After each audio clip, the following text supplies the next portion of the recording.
Good morning students, welcome to the TSN school. आज हम आपकी हिंदी व्याकरण की पुस्तक वनिशा का पाठ 7 पढ़ेंगे, जो कि है समास यानी कंपाउंड। यहाँ कुछ शब्द दिए गए हैं, जैसे घोड़े पर सवार को हम कहते हैं घुड़सवार। गिरी को धारण करने वाला है जो, वह है गिरधर। प्रयोग के लिए शाला मतलब प्रयोगशाला। तो यहाँ आपने देखा होगा कि एक शब्द बनाने के लिए हमने बीच के कुछ शब्दों को हटा दिया। ऐसा यह जो प्रक्रिया है यह समास कहलाती है। यानी जब दो या दो से अधिक शब्दों के मेल से एक नया शब्द बनाया जाता है तो इस शब्द रचना की विधि को समास कहते हैं। समास का तात्पर्य है संक्षिप्त करना, यानी शब्दों का छोटा रूप बनाना। समास भाषा को सौंदर्य प्रदान करते हैं। सामासिक शब्दावली अति प्रभावशाली होती है, यानी जब हम कम शब्दों में अपनी बात को रखेंगे तो वह ज़्यादा प्रभावशाली होती है। कविगण सामासिक भाषा का भरपूर प्रयोग करते हैं। जब वे कविताओं की रचना करते हैं तो समास युक्त भाषा का प्रयोग ज़्यादा करते हैं। समास प्रक्रिया में जिन दो शब्दों का मेल होता है उनके अर्थ भिन्न होते हैं और इनके मेल से जो नया शब्द बनता है उसका अर्थ इन दोनों से भिन्न होता है। जैसे घोड़ा और सवार, यहाँ दोनों का अर्थ अलग है, लेकिन जब घुड़सवार बन गया शब्द तो उसका अलग अर्थ को प्रकट करता है। इसी तरह गिरी अलग है और धारण करना अलग है, लेकिन इन दोनों को मिलाकर गिरिधर किया तो इसका मतलब यह श्री कृष्ण को इंगित करता है, श्री कृष्ण के बारे में बताता है। इसी तरह प्रयोग अलग शब्द है और शाला अलग शब्द, लेकिन इन्हें जोड़ा तो नया शब्द प्रयोगशाला बना। तो समास में दो भाग होते हैं, समस्त पद और समास विग्रह। अब समस्त पद क्या होता है? तो समास रचना में जो दो शब्द होते हैं उन्हें पद कहते हैं, और इसमें पहला जो शब्द होता है वह पूर्व पद यानी पहला पद, और जो दूसरा शब्द होता है उसे उत्तर पद या दूसरा पद कहा जाता है। और इन दोनों के मेल से बना शब्द समस्त पद या सामासिक शब्द कहा जाता है। इसी तरह हमने देखा दूसरा समास विग्रह है। तो समास विग्रह क्या होता है? तो विग्रह का अर्थ होता है तोड़ना। तो समास विग्रह यानी जब सामासिक शब्द को फिर से पहले वाली अवस्था में अलग अलग करके लिख दिया जाता है तो इस प्रक्रिया को समास विग्रह कहते हैं। तो अब आपको समझ में आया होगा कि दो या दो से अधिक शब्दों को मिलाकर जो नया शब्द बनाते हैं उस प्रक्रिया को समास कहते हैं। और इसमें दो पद होते हैं, दो भाग होते हैं इसके, सामासिक पद और समास विग्रह।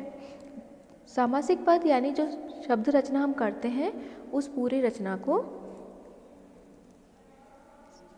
समास या सामासिक पद कहते हैं, और उसी के जब विग्रह कर दिए जाए यानी टुकड़े कर दिए जाते हैं तो समास विग्रह कहलाता है। जैसे स्वर्ग प्राप्त, इसका विग्रह करेंगे तो बनेगा स्वर्ग को प्राप्त, यानी बीच के जो शब्द विलुप्त हुए वो फिर से आ जाएंगे। दूसरा चौराहा का 4 राहों का समूह है। शताब्दी यानी 100 वर्षों का समूह है। जेब खर्च यानी जेब के लिए खर्च। तो आपने यहाँ देखा होगा कि कहीं पर को है, कहीं का है, कहीं के लिए है। तो क्या इस आधार पर हम समास को बांट सकते हैं, अलग अलग भागों में इसके भेद कर सकते हैं? बिल्कुल कर सकते हैं। तो समास के भेद, तो समास को 6 भागों में विभाजित किया गया है, यानी 6 प्रकार के समास होते हैं, जो कि है अव्ययी भाव समास, तत्पुरुष समास, द्विगुण समास, द्वंद्व समास, कर्मधारय समास और बहुव्रीहि समास। तो अब सबसे पहले हम पढ़ेंगे अव्ययी भाव समास के बारे में। जैसे कि इसके शब्द से प्रकट होता है अव्ययी, यानी जो बदलता नहीं है। तो अपने भाव को जो नहीं बदलता है वह अव्ययी भाव समास कहलाता है। इसकी परिभाषा में जिस समस्त पद का पूर्व पद यानी कि पहला शब्द प्रधान हो, मुख्य हो तथा अव्यय हो, यानी कि जो बदलता नहीं है लिंग वचन काल के आधार पर, अथवा जहाँ शब्द की आवृत्ति के कारण समस्त पद ही अव्यय बन जाए, यानी एक ही शब्द की बार बार, जैसे घर घर, बार बार, इस तरह जब आवृत्ति होती है तो समस्त पद ही अव्यय बन जाता है, यानी उसको हम लिंग वचन काल के आधार पर बदल नहीं सकते। इसीलिए उसे अव्ययी भाव समास कहते हैं। विग्रह करते समय उत्तर पद पहले तथा पूर्व पद यानी अव्यय का अर्थ बाद में लिखा जाता है। जैसे आमरण, तो मरने तक, यहाँ मरना पहले और आ का मतलब आज मरने तक बाद में लिखा जाएगा। अनेक बार दोनों पदों के मध्य आने वाला पूरा शब्द समूह भी या परसर्ग की तरह ही लुप्त हो जाता है। बीच के जो शब्द होते हैं, जब हम दो शब्दों को मिलाते हैं तो बीच के जो शब्द हैं वो परसर्ग कहलाते हैं। अब यहाँ कई बार एक शब्द भी हो सकता है और कई बार शब्द समूह भी होता है, तो यह पूरा शब्द समूह भी लुप्त हो जाता है। यानी जब हम समास रचना करते हैं तो बीच के जो भी शब्द होते हैं वे लुप्त हो जाते हैं, हट जाते हैं। जैसे तो जिस समस्त पद का पूर्व पद प्रधान तथा अव्यय हो अव्ययी भाव समास कहलाता है, और इस प्रक्रिया से बनने वाला सामासिक पद भी अव्यय की भांति ही कार्य करता है। इससे पूर्व पद अव्यय तथा प्रधान होता है, किंतु हिंदी समासों में अपवाद स्वरूप कई बार पूर्व पद संज्ञा या विशेषण भी हो सकता है। जैसे घर घर, यहाँ घर संज्ञा है यानी शब्दों की आवृत्ति भी हो रही है, तो यह अव्यय भाव समास भी है, लेकिन यह शब्द संज्ञा शब्द भी है। यथा, प्रति, भर, आ आदि पूर्व में हो तो अव्ययी भाव ही बनता है। जैसे यथाविधि, प्रतिदिन, भर पेट, आजन्म। इस तरह यह बदलते नहीं है किसी भी परिस्थिति में। इसके उदाहरण में देखते हैं हम, हाथों हाथ यानी हाथ ही हाथ में। यथामति यानी मति के अनुसार, यहाँ पर जो दूसरा शब्द है उत्तर पद है मति, वह पहले आया है। इसी तरह प्रतिमास, तो प्रति यानी हर, मास रातों रात यानी रात ही रात में। प्रत्यक्ष यानी अक्ष कहते हैं आँख को, प्रति यानी सामने, तो आँख के सामने, प्रत्यक्ष यानी आँखों के सामने। यथाशक्ति यानी शक्ति के अनुसार। कानों कान यानी कान ही कान में। आजीवन मतलब जीवन पर्यंत, जीवन तक। भरपेट मतलब पेट भर के। प्रत्येक यानी एक के बाद एक। बेफायदा यानी फायदे के बिना। प्रतिवर्ष यानी हर वर्ष या वर्ष, प्रत्येक वर्ष। प्रतिक्षण यानी प्रत्येक क्षण। यथा नियम या नियम के अनुसार। आमरण यानी मरने तक, और प्रतिदिन प्रत्येक दिन। तो इस प्रकार हमने देखा कि ये शब्द जो बनते हैं इन्हें हम बदलते नहीं, प्रतिदिनों हम नहीं कर सकते, भर पेटों नहीं कर सकते, इसलिए किसी भी परिस्थिति में वचन या लिंग या काल के अनुसार इनको नहीं बदल सकते, इसीलिए ये अव्ययी भाव समास कहलाते हैं। अगला तत्पुरुष समास। तत्पुरुष समास क्या होता है? सबसे पहले देखते हैं इसका शाब्दिक अर्थ। तत् का मतलब होता है उसका, और पुरुष का अर्थ तो पुरुष, लेकिन तत्पुरुष समास यानी उसके बारे में या उसका बताते हुए समास। तत्पुरुष समास में दूसरा पद प्रधान होता है, यानी उत्तर पद जो होता है वह मुख्य होता है, और विभक्ति का लिंग, वचन या दूसरे पद के अनुसार होता है। जो विभक्ति होती यानी यह कारक के अनुसार तत्पुरुष समास होता है। कारक आपने पढ़े होंगे, 8 कारक होते हैं, कर्ता, कर्म, करण, तो ये सभी के अनुसार तत्पुरुष समास बनता है, और इनकी विभक्तियों के अनुसार ही इसे बांटा गया है। लेकिन यहाँ हमने पढ़ा कि कारक 8 होते हैं, जबकि तत्पुरुष समास में 6 विभक्तियों का ही प्रयोग होता है। कर्ता कारक और संबोधन कारक की विभक्तियाँ इसमें प्रयोग नहीं ली जाती। कर्ता की विभक्ति ने, और संबोधन की विभक्ति अरे, हे आदि, ये जो संबोधन शब्द हैं इनका प्रयोग इसमें नहीं होता। बाकी के जो कारक हैं जैसे कर्म पुरुष, कर्म कारक, तो उसकी विभक्ति को है, तो इस समास को उसी के आधार पर बांटा गया है। जैसे कर्म तत्पुरुष। करण कारक जिसमें से या के द्वारा विभक्ति चिन्ह है, लेकिन समास को इसी आधार पर कर्ण तत्पुरुष कहा जाता है। तीसरा संप्रदान तत्पुरुष, जिसकी विभक्ति है के लिए, और इसी के आधार पर तत्पुरुष समास बना, तत्संप्रदान तत्पुरुष समास। अपादान कारक की विभक्ति से, और इसी के आधार पर समास अपादान तत्पुरुष समास। संबंध कारक का की के की विभक्ति होती है, जब इसीलिए इसका नाम संबंध तत्पुरुष समास पड़ा। और लास्ट है अधिकरण तत्पुरुष समास, यानी अधिकरण की विभक्ति में या पर, और इसी आधार पर अधिकरण तत्पुरुष समास हुआ। सबसे पहले देखते हैं कर्म तत्पुरुष समास। जैसे यहाँ उदाहरण दिया है धन प्राप्त, तो ये समस्त पद है और इसका यदि विग्रह किया जाएगा तो इसका समास विग्रह होगा धन को प्राप्त, यानी यहाँ पर को का लोप करके समास बनाया धन प्राप्त और उसे जोड़कर विग्रह करके धन को प्राप्त शब्द या समास विग्रह बना। तो जहाँ पर को कारक हो या को विभक्ति हो, द्वितीय जो कारक है कर्म कारक, उसकी विभक्ति का जहाँ लोप होता है वहाँ पर कर्म कारक होता है, कर्म तत्पुरुष समास होता है। दूसरा उदाहरण है इसका शरणागत, यानी शरण को आया हुआ, यहाँ पर को का प्रयोग हो रहा है। इसी तरह अन्य उदाहरण देखते हैं यश प्राप्त, यानी यश को प्राप्त, स्वर्ग प्राप्त मतलब स्वर्ग को प्राप्त, रथ चालक यानी रथ को चलाने वाला, ग्रहगत अर्थात ग्रह को आया हुआ, ग्रामगत यानी ग्राम को गया हुआ, गत मतलब जाना तो ग्राम को गया हुआ, विदेशगत अर्थात विदेश को गया हुआ, परलोक गमन मतलब परलोक को गमन, आशातीत, तीत का मतलब होता है लांघना, तो आशातीत का मतलब हुआ आशा को लांघ कर गया हुआ, ग्रंथकार यानी ग्रंथ को करने वाला, पद प्राप्त यानी पद को प्राप्त। यहाँ सभी जगह आपने देखा होगा कि को विभक्ति का प्रयोग हुआ है, इसीलिए यह कर्म तत्पुरुष समास है। दूसरा करण तत्पुरुष समास। तो जिस समास में करण कारक की विभक्ति से अथवा द्वारा का लोप होता है उसे करण तत्पुरुष समास कहते हैं, यानी करण तत्पुरुष समास की विभक्ति है से या द्वारा, और जहाँ इन्हें हटाकर शब्द रचना की जाती है तो वहाँ करण तत्पुरुष समास होता है। और विग्रह जब करते हैं हम तो इनको वापस से लिख देते हैं, जैसे तुलसीकृत, यहाँ पर विग्रह करने पर जोड़ेंगे हम द्वारा, यानी तुलसी द्वारा रचित, कृत या किया हुआ, तुलसी द्वारा किया या कृत।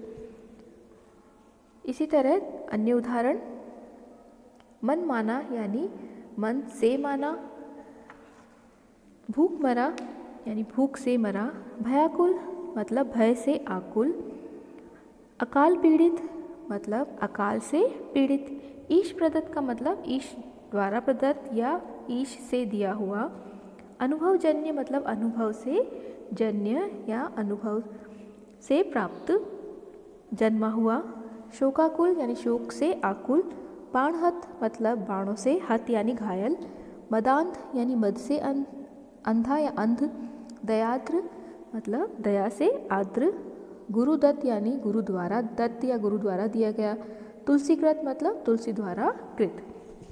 इस प्रकार हमने देखा कि जब हम समास शब्द बनाते हैं तो से या द्वारा का लोप करते हैं और विग्रह करने पर फिर से इनको जोड़ देते हैं, तो वह जहाँ से द्वारा का लोप होता है वह तत्करण तत्पुरुष समास कहलाता है। तीसरा संप्रदान तत्पुरुष समास। संप्रदान तत्पुरुष समास के लिए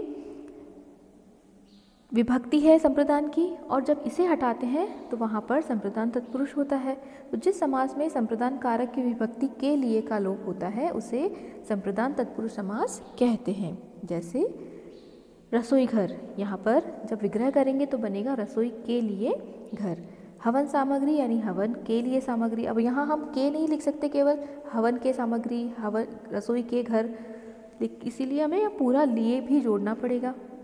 इसलिए हथकड़ी यानी हाथों के लिए कड़ी, गुरु दक्षिणा मतलब गुरु के लिए दक्षिणा, युद्ध भूमि अर्थात युद्ध के लिए भूमि, माल गोदाम मतलब माल के लिए गोदाम, आराम कुर्सी यानी आराम के लिए कुर्सी, और गौशाला यानी गौ के लिए शाला। तो यहाँ हमने देखा के लिए शब्दों को जोड़कर हम समास विग्रह करते हैं और इसको हटाकर समास समस्त पद या समास रचना करते हैं, इसलिए यहाँ पर संप्रदान तत्पुरुष है। अगला अपादान तत्पुरुष समास। तो जिस समास में अपादान कारक की विभक्ति से का लोप होता है उसे अपादान तत्पुरुष समास कहते हैं, यानी अपादान कारक की विभक्ति होती है से, तो इसका जहाँ लोप होता है या इसका जोड़कर, से को जोड़कर जब हम विग्रह करते हैं तो वह अपादान तत्पुरुष समास कहलाता है। जैसे ऋण से मुक्त, और अन्य उदाहरण देखते हैं इसके, जैसे पदच्युत यानी पद से च्युत या पद से हटना, भयभीत यानी भय से भीत, पथभ्रष्ट मतलब पथ से भ्रष्ट, आकाशवाणी यानी आकाश से आगत वाणी, सर्वोत्तम मतलब सबसे उत्तम, ईश्वर विमुख मतलब ईश्वर से विमुख, ऋण मुक्त मतलब ऋण से मुक्त, और जन्मांध यानी जन्म से अंधा या आंध। तो यहाँ पर से को जोड़कर, से यानी विभक्ति को जोड़कर हमने विग्रह बनाया समस्त पद का, इसलिए यहाँ पर तत्पुरुष अपादान है। अब यहाँ पर हमने देखा कि करण जो तत्पुरुष समास है उसकी विभक्ति भी से है, और अपादान तत्पुरुष समास की विभक्ति भी से है। तो इन दोनों में क्या अंतर है करण और अपादान तत्पुरुष में? क्योंकि इनकी जो विभक्ति है दोनों की ही से है, लेकिन करण कारक की विभक्ति है से यानी के द्वारा, और अपादान कारक की विभक्ति यानी केवल स यानी कि उससे अलग होने के अर्थ में। तो इस प्रकार दोनों के प्रयोग में भिन्नता है, भले ही दोनों की विभक्ति चिन्ह एक ही हो यानी से। कुछ उदाहरण से समझते हैं, जैसे हस्तलिखित, इसका मतलब होता है हाथ से लिखा हुआ, विग्रह होगा इसका, हाथ से लिखा हुआ यानी हाथ के द्वारा लिखा हुआ। और दूसरा उदाहरण पथभ्रष्ट यानी पथ से, भ्रष्ट यानी पथ से दूर हुआ। अब आप इसका मुख्य अंतर समझिए कि एक में तो हम से को साधन के रूप में प्रयोग में कर ले रहे हैं, और दूसरे में से अलग होने के अर्थ में इसका प्रयोग कर रहे हैं। जैसे किसी भी चीज़ के लिए जब हम कार्य कर रहे हैं तो हम जिस साधन से करते हैं वहाँ अगर से का प्रयोग करेंगे तो वह होगा करण कारक। लेकिन अगर हम कुछ पेड़ से पत्ता टूटना या बिल्ली का कुत्ते से डरना अथवा हाथ से रुपए देना, तो यहाँ जब हम दूर होने के अर्थ में प्रयोग करते हैं तो वहाँ होता है अपादान तत्पुरुष, यानी अलग होने के रूप में से प्रयोग कर रहे हैं तो वहाँ पर अपादान, लेकिन हम साधन के रूप में से प्रयोग कर रहे हैं तो वह करण कारक। तो मुख्य अंतर इन दोनों का यही है। अगला संबंध तत्पुरुष समास। तो जिस समास में संबंध कारक की विभक्ति का, के, की का लोप होता है उसे संबंध तत्पुरुष समास कहते हैं, क्योंकि संबंध कारक की विभक्ति है का, के, की, यानी किसी भी वस्तु व्यक्ति से संबंध बताने के लिए हम इन शब्दों को जोड़ते हैं। तो जहाँ इन शब्दों का लोप हो करके समस्त पद की रचना की जाती है तो वहाँ पर संबंध तत्पुरुष समास होता है।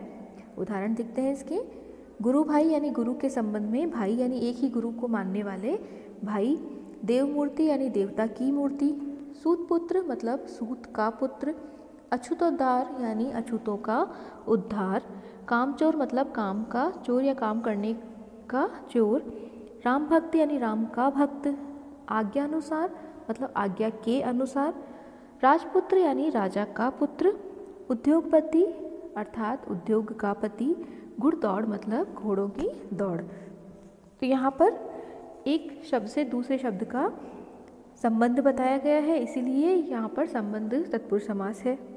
अंतिम अधिकरण तत्पुरुष समास। तो जिस समास में अधिकरण कारक की विभक्ति में पर का लोप होता है उसे अधिकरण तत्पुरुष समास कहते हैं, और इन्हें लगाकर फिर से समास विग्रह करते हैं, यानी जब हम में या पर का प्रयोग करके समास विग्रह करेंगे तो वह हो जाएगा अधिकरण तत्पुरुष समास, और इन्हें हटाकर समास या समस्त पद का निर्माण करेंगे। इसके उदाहरण देखते हैं, युद्ध वीर यानी युद्ध में वीर। यह युद्ध का वीर नहीं होगा क्योंकि वीर युद्ध में ही होगा जब युद्ध करते हुए।